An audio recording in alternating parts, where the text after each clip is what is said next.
Chapter 3. Winston was dreaming of his mother. He must, he thought, have been 10 or 11 years old when his mother had disappeared. She was a tall, statuesque, rather silent woman with slow movements and magnificent fair hair. His father he remembered more vaguely as dark and thin, dressed always in neat, dark clothes. Winston remembered especially the very thin soles of his father's shoes and wearing spectacles. The two of them must evidently have been swallowed up in one of the first great purges of the 50s. At that moment, his mother was sitting in some place deep down beneath him, with his young sister in her arms. He did not remember his sister at all, except as a tiny, feeble baby, always silent, with large, watchful eyes. Both of them were looking up at him. They were down in some subterranean place, the bottom of a well, for instance, or a very deep grave. But it was a place which, already far below him, was itself moving downwards. They were in the saloon of a sinking ship, looking up at him through the darkening water. There was still air in the saloon. They could still see him and he them, but all the while they were sinking down into the green waters, which in another moment must hide them from sight forever. He was out in the light and air while they were being sucked down to death, and they were down there because he was up here. He knew it, and they knew it, and he could see the knowledge in their faces. There was no reproach either in their faces or in their hearts, only the knowledge that they must die in order that he might remain alive, and that this was part of the unavoidable order of things. He could not remember what had happened, but he knew in his dream that in some way the lives of his mother and his sister had been sacrificed to his own. It was one of those dreams which, while retaining the characteristic dream scenery, are a continuation of one's intellectual life, and in which one becomes aware of facts and ideas which still seem new and valuable after one is awake.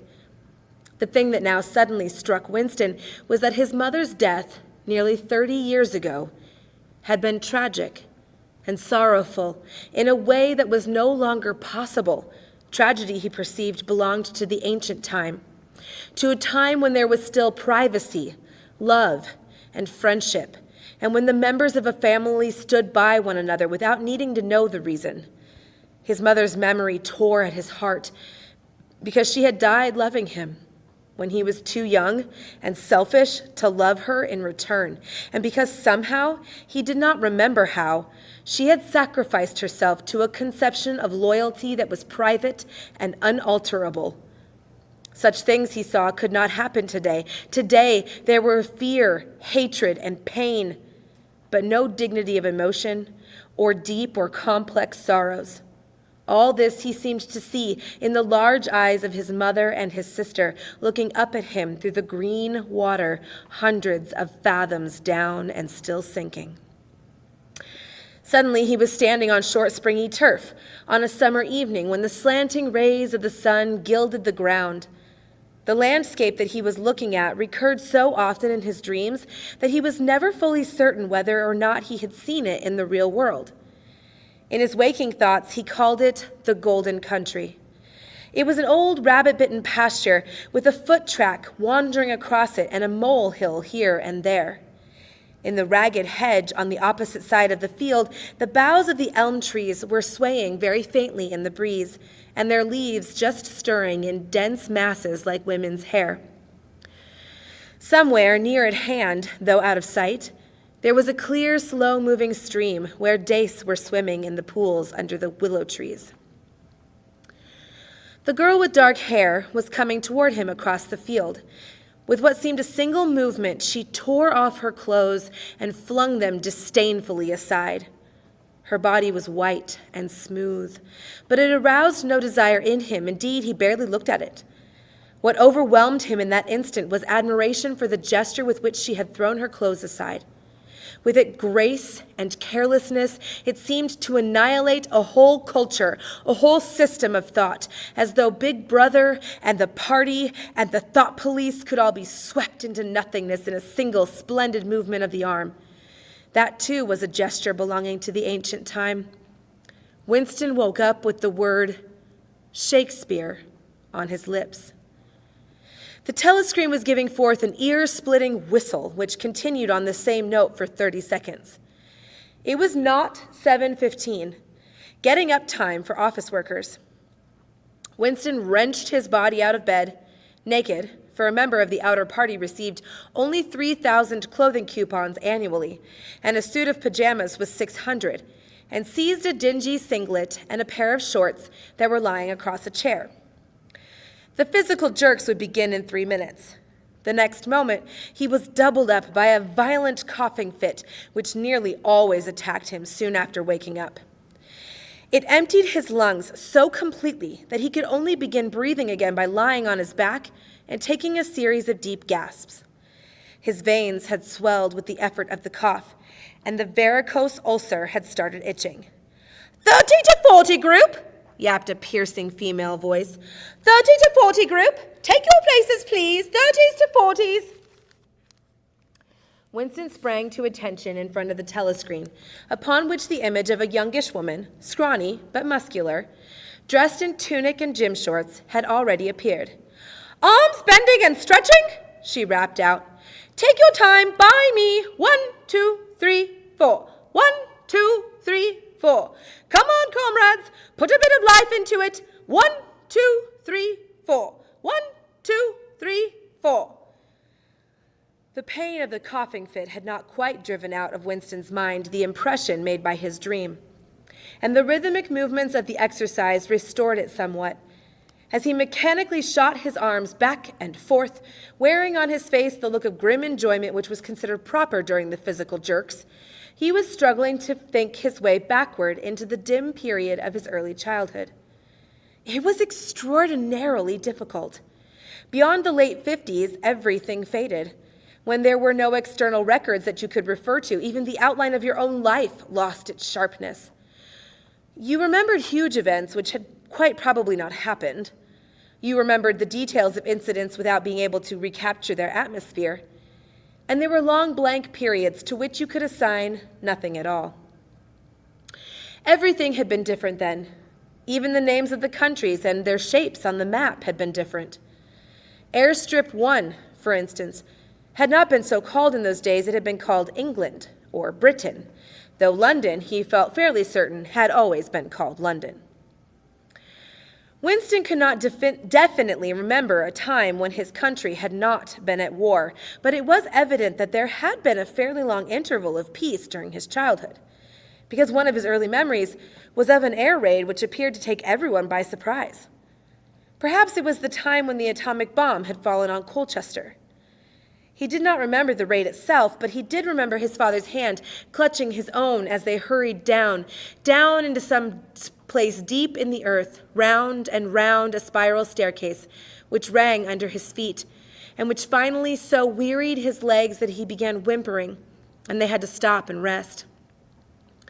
His mother, in her slow, dreamy way, was following along behind them. She was carrying his baby sister, or perhaps it was only a bundle of blankets that she was carrying. He was not certain whether his sister had been born then.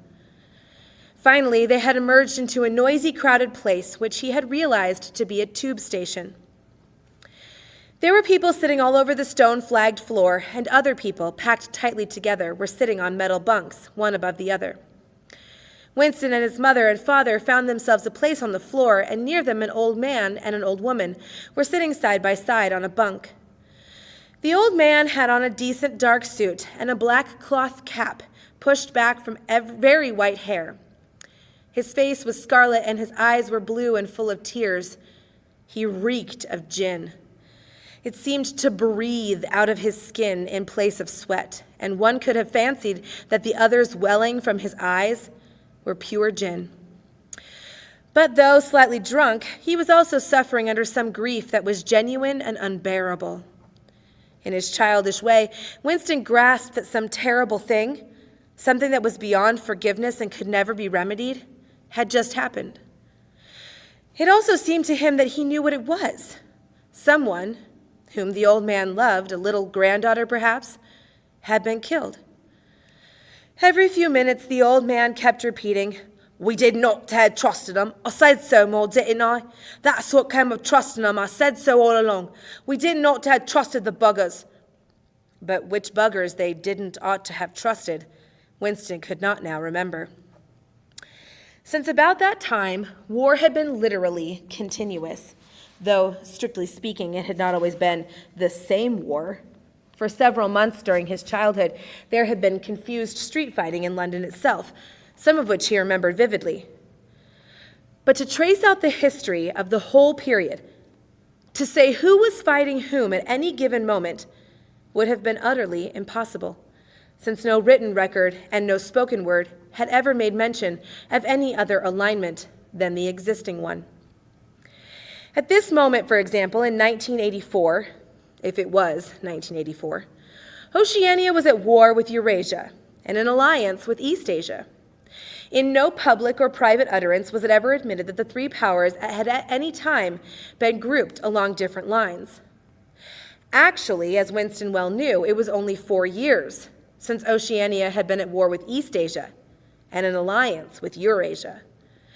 But that was merely a piece of furtive knowledge which he happened to possess because his memory was not satisfactorily under control. Oceania was at war with Eurasia. Therefore, Oceania had always been at war with Eurasia. The enemy of the moment always represented absolute evil, and it followed that any past or future agreement with him was impossible. The frightening thing, he reflected for the 10,000th time as he forced his shoulders painfully backward. With hands on hips, they were gyrating their bodies from the waist, an exercise that was supposed to be good for the back muscles. The frightening thing was that it might all be true. If the party could thrust its hands into the past and say of this or that event, it never happened, that surely was more terrifying than mere torture or death. The party said that Oceania had never been in alliance with Eurasia. He, Winston Smith, knew that Oceania had been in alliance with Eurasia as short a time as 4 years ago. But where did that knowledge exist? Only in his own consciousness, which in any case must soon be annihilated. And if all others accepted the lie which the party imposed, if all records told the same tale, then the lie passed into history and became truth. Who controls the past, ran the party's slogan, controls the future. Who controls the present, controls the past. And yet the past, though of its nature alterable, never had been altered. Whatever was true now was true from everlasting to everlasting. It was quite simple. All that was needed was an unending series of victories over your own memory. Reality control, they called it. In newspeak, doublethink. "Stand easy," barked the instructress, a little more genially. Winston sank his arms to his sides and slowly refilled his lungs with air. His mind slid away into the labyrinthine world of doublethink. To know and not to know. To be conscious of complete truthfulness while telling carefully constructed lies. To hold simultaneously two opinions which canceled out, knowing them to be contradictory and believing in both of them. To use logic against logic. To repudiate morality while laying claim to it. To believe that democracy was impossible and that the party was the guardian of democracy. To forget whatever it was necessary to forget. Then to draw it back into memory again at the moment when it was needed, and then promptly to forget it again.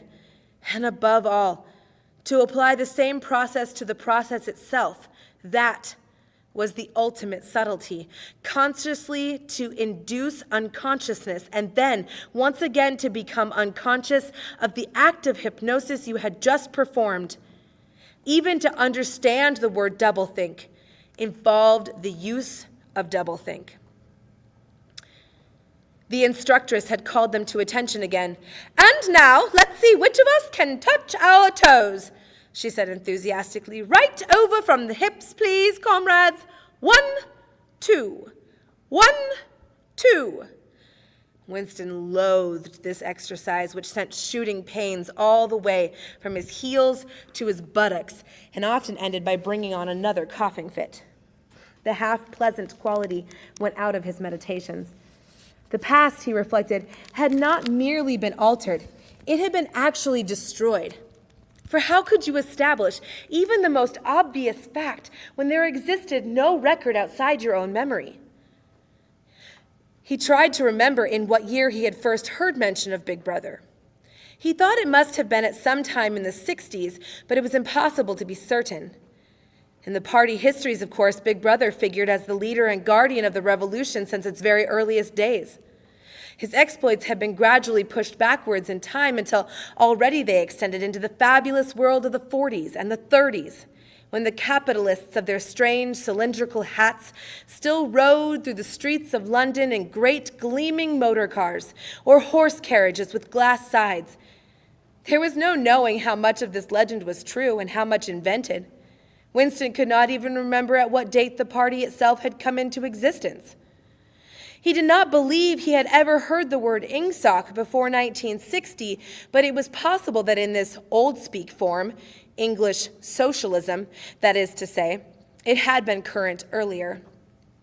Everything melted into mist.